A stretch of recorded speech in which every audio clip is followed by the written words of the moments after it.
Olá, meus irmãos, boa tarde. Boa tarde. Bom, já estamos começando com relativo atraso essa palestra, então vamos avançar nos minutos que nos restam, fazendo algumas reflexões ainda no nosso tema principal, Pilares da Profecia. Na última oportunidade que tratamos desse assunto, justamente abordamos Jesus migrando pelas 7 igrejas. Vamos lá, Apocalipse. Apocalipse capítulo 1, nós vimos que Jesus é apresentado no pátio, verso 5, como o cordeiro morto. No capítulo 2, verso 1, Jesus é apresentado estando diante do candelabro. O candelabro fica em qual compartimento do santuário? Do santo. Então Jesus já saiu do pátio para o santo. Isso no ano 31, quando ele ascendeu da terra ao céu. E aí nós avançamos aqui, igreja de Esmirna, igreja de Tiatira, Esmirna, Pérgamo, demos uma passadinha em Tiatira, e eu havia declarado que Jesus, em Apocalipse, nas 3 primeiros blocos, ele passeia pelos 3 compartimentos do santuário: pátio, santo e santíssimo. Vimos que Jesus é apresentado no pátio, depois ele migra para o santo, e agora vamos ver Jesus migrando para o santíssimo, o 3º compartimento. Esta mesma estrutura cronológica das fases ministeriais de Jesus Cristo, vocês vão identificar nos selos e também nas trombetas.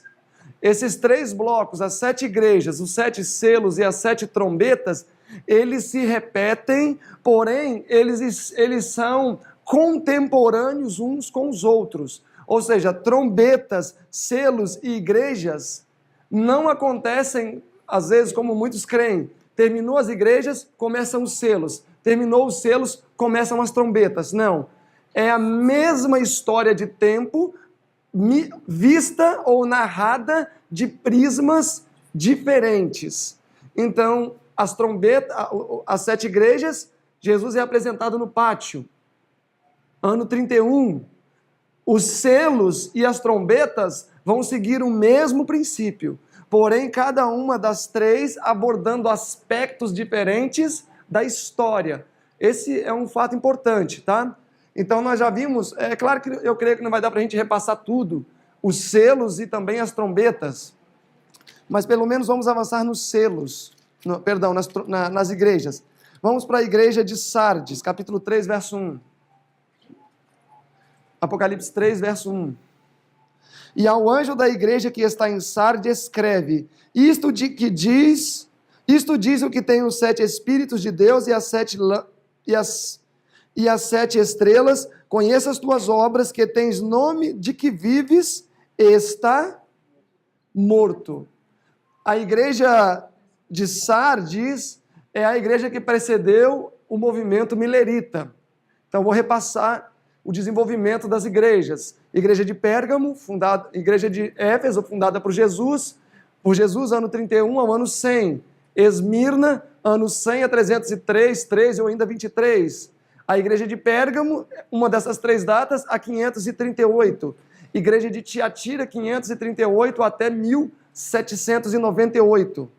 E aí nós temos então a igreja de Sardes. Sardes significa o que restou. Sardes significa o que restou. Então a igreja de Sardes foi de 1798 a 1833.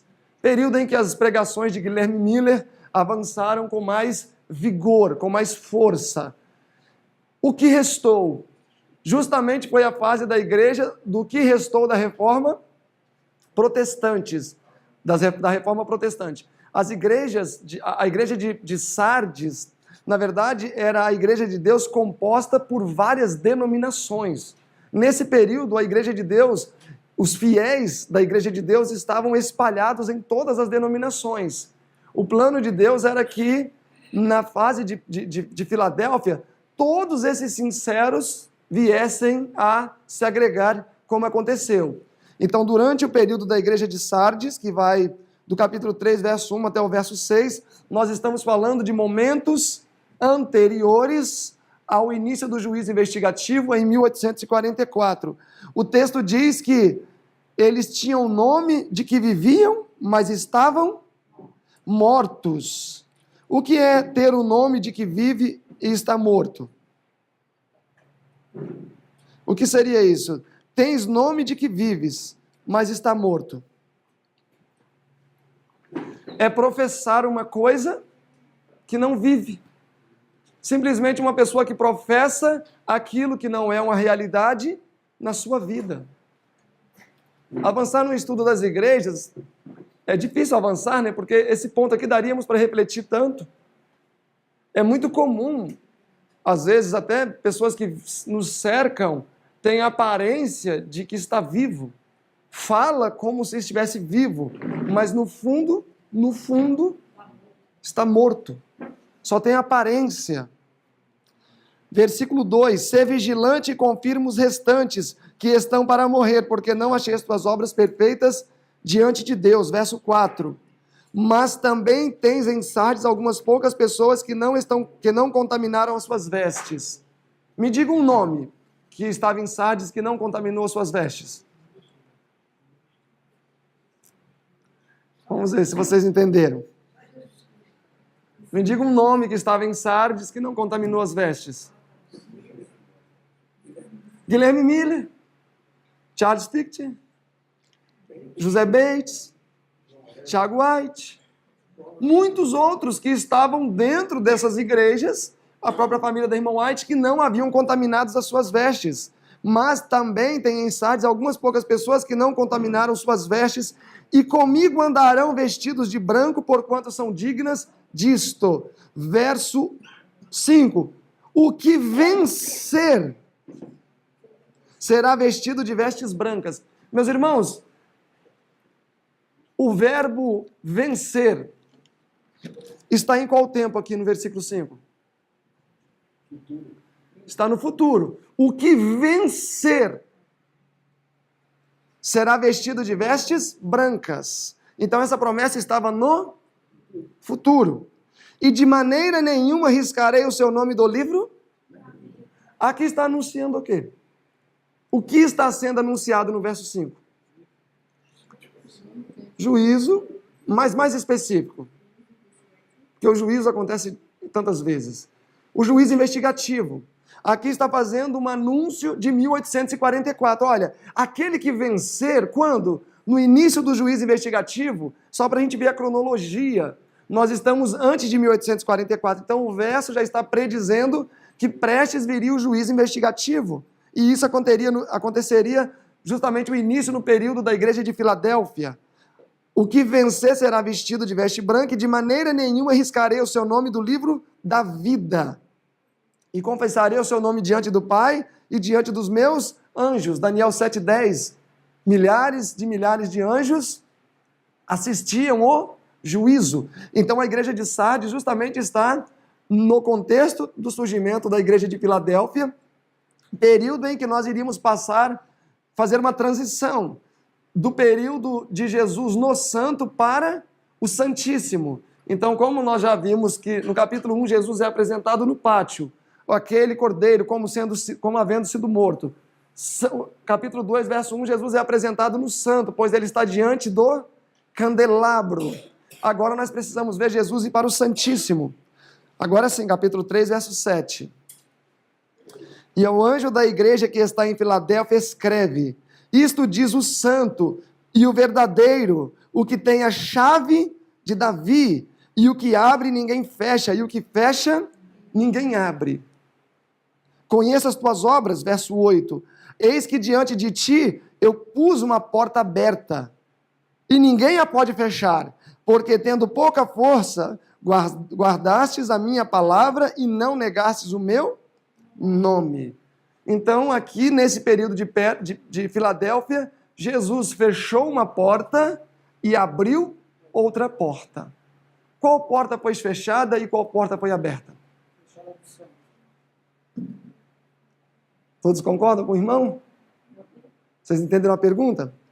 Aqui no período de Filadélfia está dizendo que uma porta foi fechada, ao passo que outra porta foi aberta.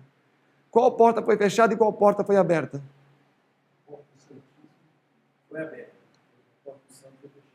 A porta do santo foi fechada e a do Santíssimo foi aberta. Ok? Vamos avançando no raciocínio, tá? Olha, é dessa maneira que nós podemos mostrar biblicamente Jesus iniciando o ministério no santuário celestial, tá? Mas agora o que nós precisamos fazer é endossar a nossa declaração, porque ainda me parece um pouco vago. Como é que você sabe que é essa porta aí? Do Santíssimo e Santo, etc. Então, vamos avançar investigando essa parte. Vamos dedicar um tempinho. Irmãos, vamos agora tentar interpretar esta parte e para servir também de método, de como interpretar as Escrituras. Eu volto a dizer, a aplicação é muito bom, mas não tem valor interpretativo. Então eu preciso saber o que é essa chave de Davi. Para que serve a chave de Davi? Para que menciona que Jesus tem a chave de Davi e com essa chave ele abre? Davi tinha uma chave que ficou lá guardada? Primeiro passo para se interpretar um texto, eu preciso buscar entender o seguinte: isso daqui é uma informação primária do autor ou é simplesmente algo que ele extraiu do Antigo Testamento? E aí é claro que vale ter conhecimento bíblico. E aí nós vamos identificar que esta expressão, chave de Davi, veio de onde? Veio do Antigo Testamento, veio de Isaías 22. Então vamos a Isaías 22. Porque lá em Isaías 22 nós vamos ter todas as expressões de maneira íntegra. Isaías 22, todos estão lá? Verso 22. Isaías 22, 22, até fácil de memorizar. Isaías 22, 22 diz: E porei a chave da casa de Davi sobre o seu ombro. Ok, aqui já tem um detalhe que João omitiu. Qual foi o detalhe que João omitiu? Casa de Davi. Lá diz que era a chave de Davi, mas aqui em Isaías 22, 22 diz que na verdade essa chave é de onde? É da casa de Davi. Então aquilo que Jesus tem na mão, que ele abriu uma porta e fechou a outra, na verdade é a chave da casa de Davi. Não é qualquer chave, é a chave da casa de Davi. Agora precisamos interpretar o que seria a casa de Davi e sabermos então, de maneira bíblica, qual porta foi aberta. Vocês sabem, né? A irmã White fala no Primeiros Escritos, na página 14, 44, depois a gente verifica, eu acho que é 44. Ela fala que a porta aberta foi o Santíssimo, mas se você estiver dando um estudo bíblico, é necessário mostrar pelas Escrituras. Então, sabemos que em Isaías 22, 22 diz que a chave que Jesus recebeu lá em Apocalipse é a chave da casa de Davi. Vamos ver agora a casa de Davi. Primeiro, vamos lá em 2 Crônicas, capítulo 8. Vamos ver a chave da casa de Davi. Versículo 11. Diz assim: E Salomão fez subir a filha de Faraó da cidade de Davi para a casa que ele tinha edificado, porque disse Salomão: minha mulher não entrará na casa de Davi, porquanto santos são os lugares em que entrou a arca da aliança do Senhor. Então nós já sabemos uma coisa. O que era colocado na casa de Davi? A arca da aliança. A arca da aliança era colocada na casa de Davi. Então esta arca da aliança ficava onde? No Santíssimo. Agora é só ir lá no Êxodo, que ali no Êxodo vai dizer: e no terceiro compartimento depositarás a arca contendo os mandamentos. Avancemos um pouquinho mais. Olha em 1 Crônicas também. 1 Crônicas, capítulo 15. 1 Crônicas 15. Vai repetir a mesma ideia. 1 Crônicas 15, verso 29. E sucedeu que, chegando a arca da aliança do Senhor à cidade de Davi, Mical, sua filha, olhou pela janela e viu que Davi ia dançar e desprezou. Agora capítulo 16, verso 1, que é o que eu quero salientar. Trouxeram, pois, a arca de Deus e a puseram no meio da tenda, ou como diz outras traduções, e botaram a arca na casa de Davi, a qual ele tinha armado. Então esses dois versos dizem que, na verdade, a casa de Davi seria o Santíssimo. O Santíssimo. O Santíssimo. Não por isso que os textos disseram que a arca entrou na casa de Davi? E nós sabemos que a arca, na verdade, ficava onde? Não era na casa de Davi. Davi vivia no palácio. Na verdade, ele tinha não tinha palácio, mas ele tinha o seu local. Ele construiu um tabernáculo ainda móvel, né? Que era o de Israel. Mas a arca, na verdade, vivia no Santíssimo. Então, a Bíblia está dizendo que, na verdade, o Santíssimo é uma representação da casa de Davi. Ok? Vamos avançando. Então, nós estamos estudando aqui a introdução de Cristo no Santíssimo, lá em Apocalipse capítulo 3. Agora vamos ver o que mais está conectado à casa de Davi. Olha em Salmo 122. Salmo 122.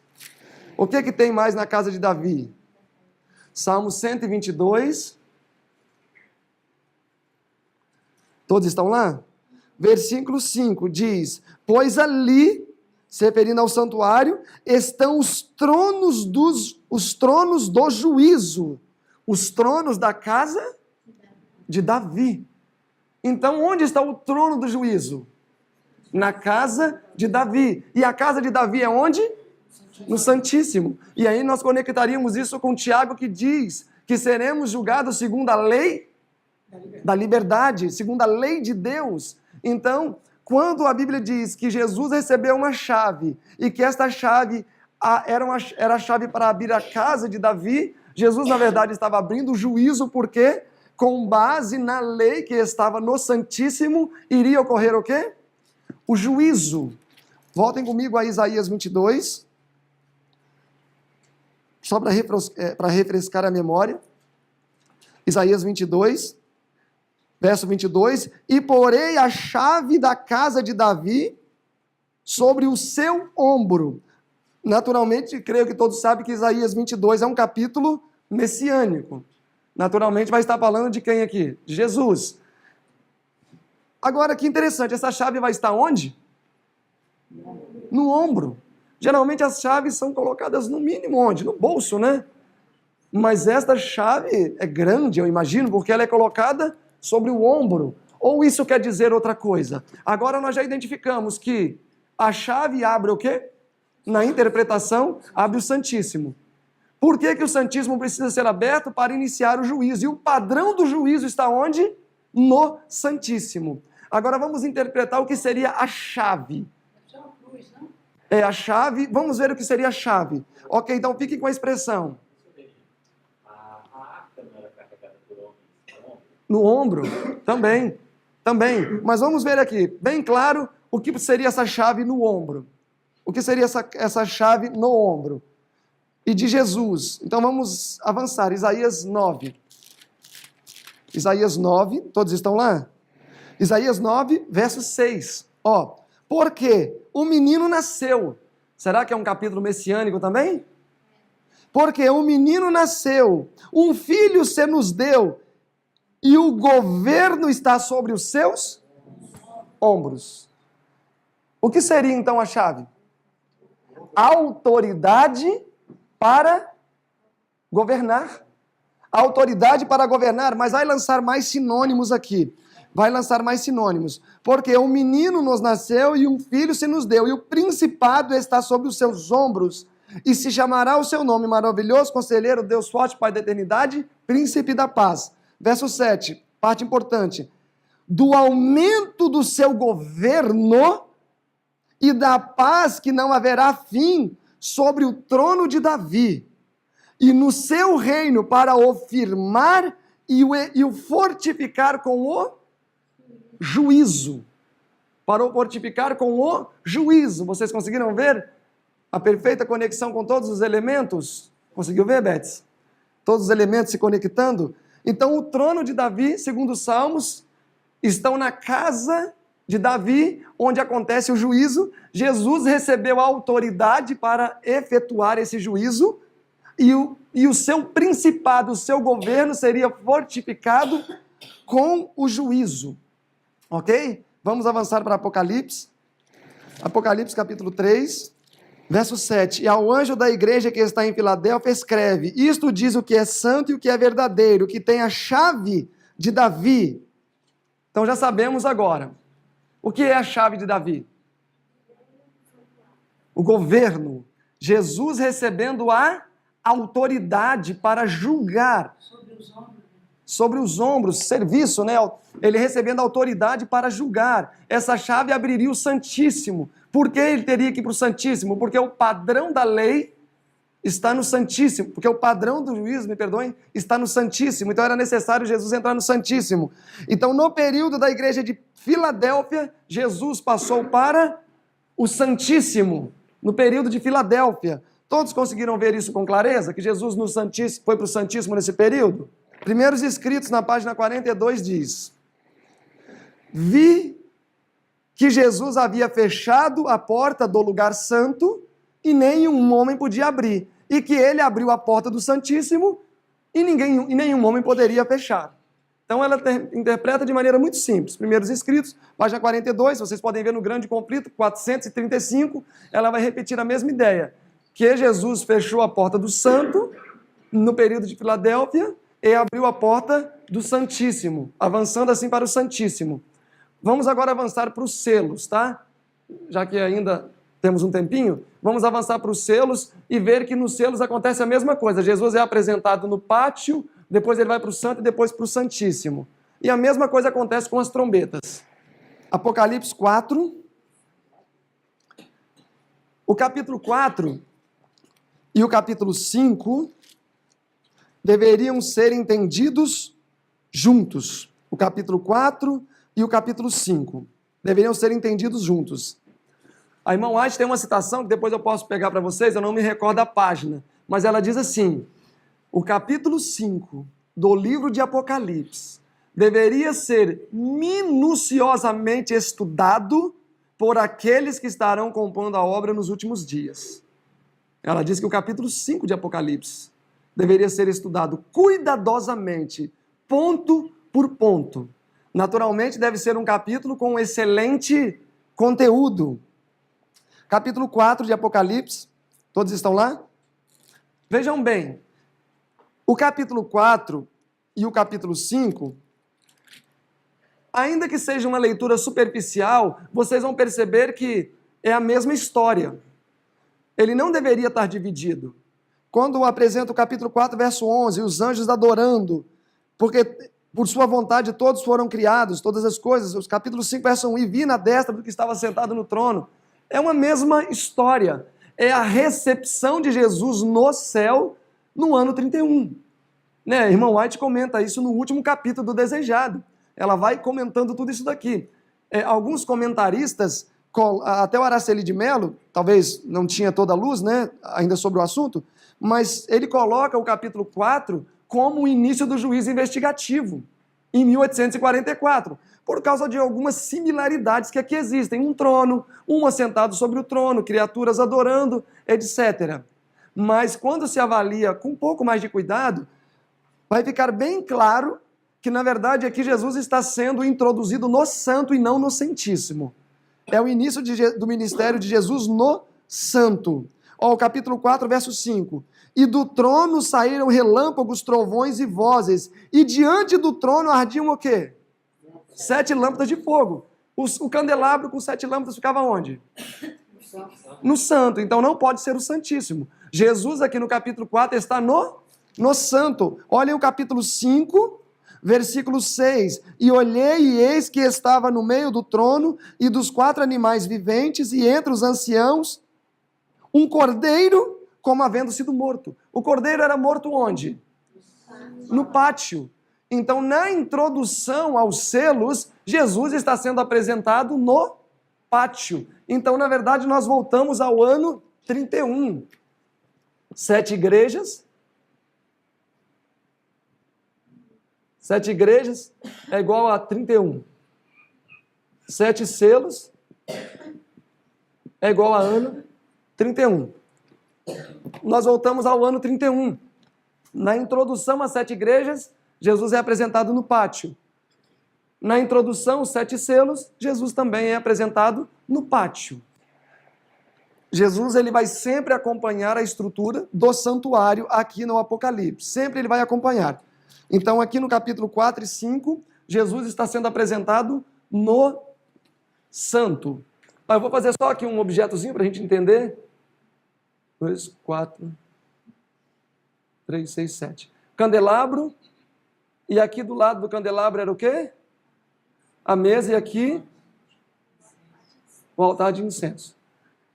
Tinham quantas pilhas de pães aqui? 2, né? 6 de cada lado. 6 mais 6 são quanto? Não, 6 mais 6. 66, né?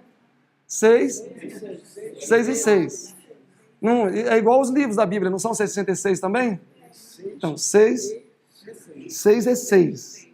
6 vezes 6, 66. Dona Isabel, nós já estamos no finalzinho. Pode ficar... Pode aproveitar as últimas bênçãos do santuário. Ok? Então, o nosso objetivo então é ver Jesus agora nos selos, sendo apresentado no pátio, e depois ele ir para o santo e para o santíssimo. Meus irmãos, agora vai ser bem mais difícil a transição, porque toda a primeira estrutura profética ela é um pouco mais simples, Daniel 2. Mas à medida que vai avançando, aumenta-se as características, dificultando assim a compreensão. Então, se nós formos olhar aqui no capítulo 4, a mesa de pães, na verdade, não é chamada de mesa de pães, é chamada de trono de Deus.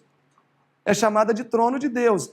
E não é difícil mostrar biblicamente que o trono de Deus é uma representação da mesa dos pães. Ok? Então, nas trombetas, nós vamos ver que Jesus vai se apresentar onde? Diante do altar. Olhem aí comigo, só para vocês verem rapidinho. Apocalipse 8. Aqui nós estamos agora na introdução às trombetas. Depois nós vamos voltar aos selos. 7 trombetas. Verso 3. E veio outro anjo e pôs-se junto ao altar,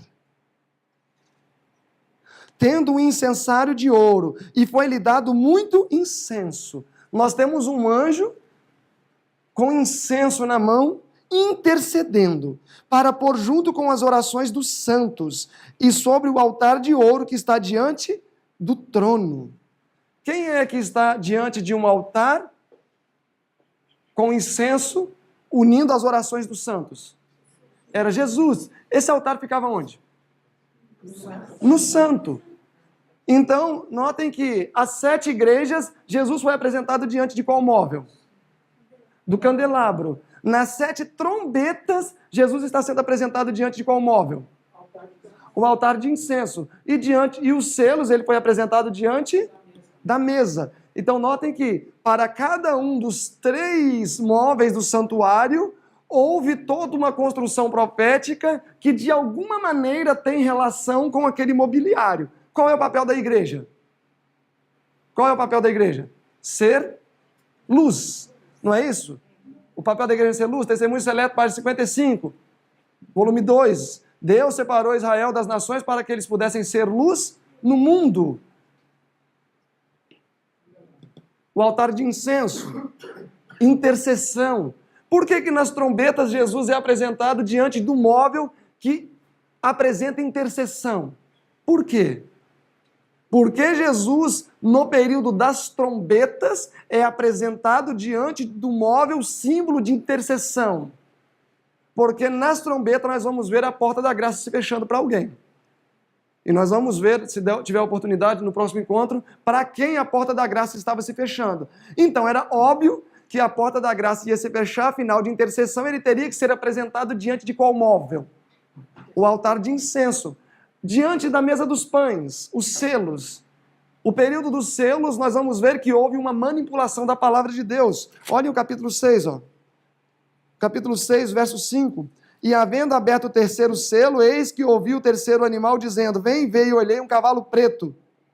E ouvi uma voz no meio dos 4 animais que dizia, uma medida de trigo por 1 dinheiro e 3 medidas de cevadas por 1 dinheiro, e não danifiques o azeite e o vinho. Isso aqui era muito caro. Esses emblemas aqui estavam com preços exorbitantes. Então, justamente diante da mesa dos pães, o período dos selos vai se apresentar o aspecto mais econômico relacionado à igreja. Foi um período em que a palavra de Deus ficou cara, por causa das perseguições que existiam. Então, cada um dos 3 blocos aqui apresentados, 7 igrejas, 7 selos e 7 trombetas, estão de alguma maneira relacionados ao móvel que o representa. Vai ter sempre uma relação. Quando a gente começa a estudar tendo isso em mente, vamos ter um pouco mais de luz e mais facilidade para entender. Nos 3 blocos, Jesus segue a mesma rotina. Pátio, Santo, Santíssimo. Pátio, Santo, Santíssimo. Santo, Santíssimo. Ele sempre vai seguir a mesma trajetória. Então devemos seguir o Cordeiro pelo livro do Apocalipse, enquanto ele caminha pelas 7 igrejas, enquanto ele passa pelos selos e também pelas trombetas. Ah, mas isso não é tão importante. Bom, para se entender as trombetas, especialmente sim. Eu não sei quantos assim que às vezes ficam informados, mas existem cada dia surgindo novas interpretações. E, por exemplo, muitos acreditam hoje que as 7 trombetas ainda estão no futuro, que ainda não se cumpriu, vão tocar ainda lá perto das pragas, né? Alguns creem que elas vão passar o período da porta da graça adiante.